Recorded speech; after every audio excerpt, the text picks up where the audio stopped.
ককরোচের কামড়ে দিশেহারা দিল্লি সরকার। কয়েক দফা ধাওয়া পাল্টা ধাওয়ার পর যন্তর মন্তরে অবস্থান নিয়েছেন বিক্ষোভকারীরা। মেডিকেল পরীক্ষার প্রশ্নপত্র ফাঁস ও কেন্দ্রীয় শিক্ষামন্ত্রীর পদত্যাগের দাবিতে পার্লামেন্ট অভিমুখে যাওয়া আন্দোলনের রেশ ছড়িয়ে পড়েছে আন্তর্জাতিক অঙ্গনে। একই সাথে সিজেপির বিক্ষোভ কর্মসূচিতে পুলিশি হামলার ঘটনায় বিরোধী শিবিরের তোপের মুখে পড়েছেন ভারত সরকার। আর দেশটির প্রধানমন্ত্রী নরেন্দ্র মোদী আন্দোলন নিয়ে প্রথমবারের মতো মুখ খুলেছেন।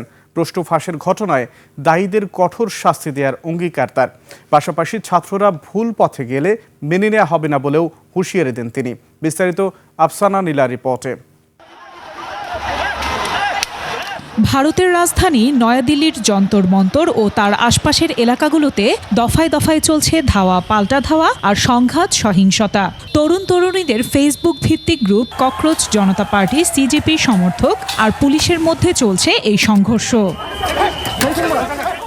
এর আগে সংসদ চলো কর্মসূচিতে বাধা দিলে ব্যারিকেড ভেঙে এগিয়ে যায় আন্দোলনকারীরা। পরিস্থিতি বুঝে ওঠার আগেই ছাত্র জনতার ছোড়া ইট পাটকেলে আহত হন শতাধিক পুলিশ। আর সিজেপির দাবি শতাধিক ছাত্রছাত্রী আহত হয়ে হাসপাতালে ভর্তি হয়েছেন। আটক করা হয় বেশ কয়েকজনকে। প্রশাসনিক হিসেবে যন্তর মন্তর এলাকার ধারণ ক্ষমতা প্রায় ৩,০০০ মানুষের। তবে সেখানে আর আশপাশের এলাকায় সিজেপির সমর্থনে অবস্থান নিয়েছে ৫০,০০০-এরও বেশি মানুষ। আন্দোলনকারীদের অভিযোগ, টেনে হিচড়ে ট্রাক থেকে নামিয়ে লাঠিচার্জ করা হচ্ছে ছাত্র জনতাকে। তবে দিল্লি পুলিশ বলছে অভিযোগ ভিত্তিহীন।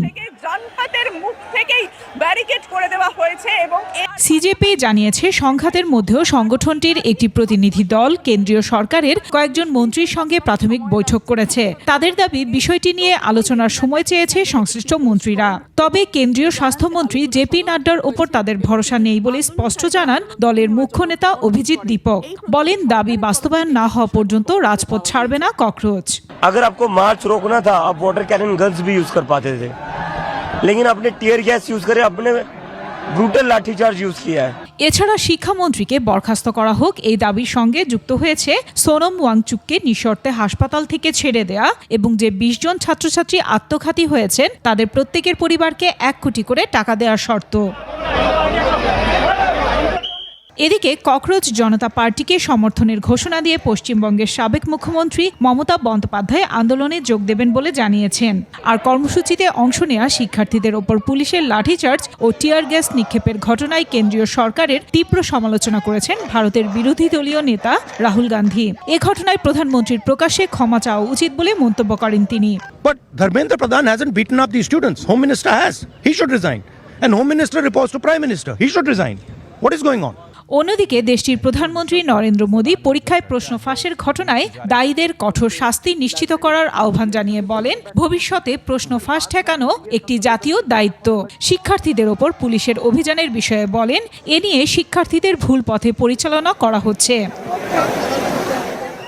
ভারতের শিক্ষা ব্যবস্থার সংস্কার এবং কেন্দ্রীয় শিক্ষামন্ত্রীর পদত্যাগের দাবিতে গত জুন থেকে যন্তর মন্তরে আন্দোলন চালিয়ে আসছে সিজেপি। পরে পরিবেশ কর্মী ও শিক্ষাবিদ সোনম ওয়াংচুক অনশনে যোগ দিলে আন্দোলনটি দেশজুড়ে আলোচনায় আসে। আফসানা নীলা, ডেস্ক রিপোর্ট, ২১ টেলিভিশন।